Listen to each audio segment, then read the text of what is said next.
If you didn't know already, I play Hive Scrims, which are competitive 4v4 Treasure Wars games, and they're a great way to improve yourself in terms of Minecraft PvP.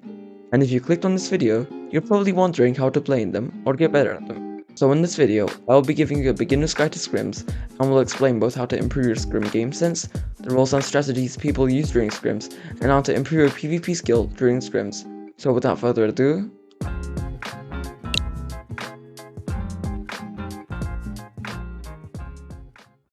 let's kick it off with the start of the scrim.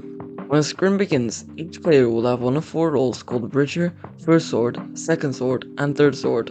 Bridger waits for the first and second swords to drop 2 and 3 gold respectively. He then bridges to mid, gets 2 emeralds, returns to base, and begins bridging to one of the 2 diamond generators. He gets the diamonds and upgrades his generators, and then deploys a wood defense. Once the protection is in place, the Bridger attacks both diamond generators once again, and when they have 12 diamonds overall, they go into buying iron armor. When his teammates return to base, he starts to divide it between them. Quick side note is that if the third emerald strategy is deployed, the third sword will go to mid and receive a weapon from the second sword. The first sword waits for 2 gold and then drops it to the Bridger, then afterwards gets 3 gold and waits for the second sword to drop him 2 more gold, and then buys a sword. After buying a sword, the first sword immediately goes to mid. However, the first sword does not start the fight against the opponent team. The second sword chooses the gold generator which is closer to the Bridger, and gets 3 gold and drops it to them, then afterwards gets 2 more gold and drops it to the first sword. If the team is doing the third emerald strategy, then he buys 2 swords and goes to mid, and if not, he buys 1 sword and goes to mid. The second sword also does not aggro the opponent team until all teammates excluding the Bridger are at mid. For the third sword, if the player has chosen to go without a weapon before, the second sword will give you a weapon, but if the third emerald strategy was not employed, the third sword gets the sword before hitting mid. The first mid fight is arguably the most important fight of the entire scrim, as it usually decides who controls mid for the first few minutes, which is extremely valuable for collecting emeralds early game. Players with lower ping will take the mid fight, while the higher ping players will stay back. DPS is extremely important in the first fight, as if you have even 1 click faster than your opponent, it will increase your chance to get last hit, which will determine the winner. After the mid fight, the team which won will have their lowest player collect emeralds until all of his teammates have died. The other 2 teammates break the opponent's bridge and attempt to knock down the opponents as many times as they can. If both teammates have died, the person collecting emeralds should not fight and should instead return to base and place their emeralds in the ender chest. Now I'm going to cover the strategies used in scrimming, and the first one I'm going to talk about is banking.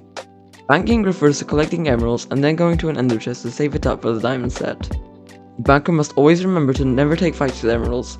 He must only take fights when he is 100% confident that he will win, so it is recommended to take a fight only with teammates, and bankers are to leave mid the moment a stronger player from the opponent team enters. And shadow banking is a strategy in which the emerald collector collects while players are having fights at mid, and they are unnoticed. Most of the time the banker only collects one of the 4 generators worth of emeralds. Now we're going to cover the most popular aggro strategy, stalling. Stalling is used for putting pressure on the enemy team, as the opponent cannot risk going to mid when there is a constant threat near the treasure. There are actually 3 different types of stalls: bridge stalls, ring stalls, and bow stalls. Ring stalls are a strategy in which a player often goes on top of the opponent's base to buy time for his own teammates. The teammates use this time to gain a greater amount of emeralds so that their team can get diamond armor faster. You can go for a treasure break if you see a potential opportunity and are confident you can get the treasure. If not, just continue the stall. Bridge stalls are stalls strictly meant for helping your teammates collect emeralds from mid. You should almost never go for a treasure break when doing a bridge stall. Instead, you should try to kill the opponent players over and over again and stay alive for as long as possible.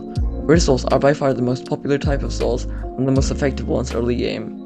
The last type is bow stalls. Bow stalls are pretty simple. Burrow on the team will go on a sideways angle next to the opponent's bridge to mid and attempt to shoot them off with the bow as much as possible. Bow stalls are not always a good idea, and should only be done when you have absolute control of mid. The next role in line is defending, which is a vital part of Hive Scrims. The defender must have excellent game sense, which involves attempting to predict the opponent's movements and play as smartly as possible. For example, if somebody is blocked in, mine through the top and not the bottom of the side. The defender needs to have quick comms and responses, which is why the role of defending should never be given to a player who cannot use their microphone. If somebody is incoming, tell their teammates that there is a player ink, and try to buy as much time as possible before the treasure is potentially broken. The defender can sometimes bow at mid or create a bow stall, as 9 times out of 10, the defender will also be the bower. The final role there is midfighting. Midfighters only have 3 goals: to defend their banker to make sure the emeralds can be transported between mid and base safely, to attempt to stall or buy time for the banker whenever necessary, and back up the defender whenever they need assistance. This is a pretty vital, but also a pretty simple role that still requires a lot of practice to get good at. Well, that pretty much covers it. If you want to learn scrimming more in depth, join Zorp Academy, which will be linked in the pinned comment and the description. I hope you enjoyed.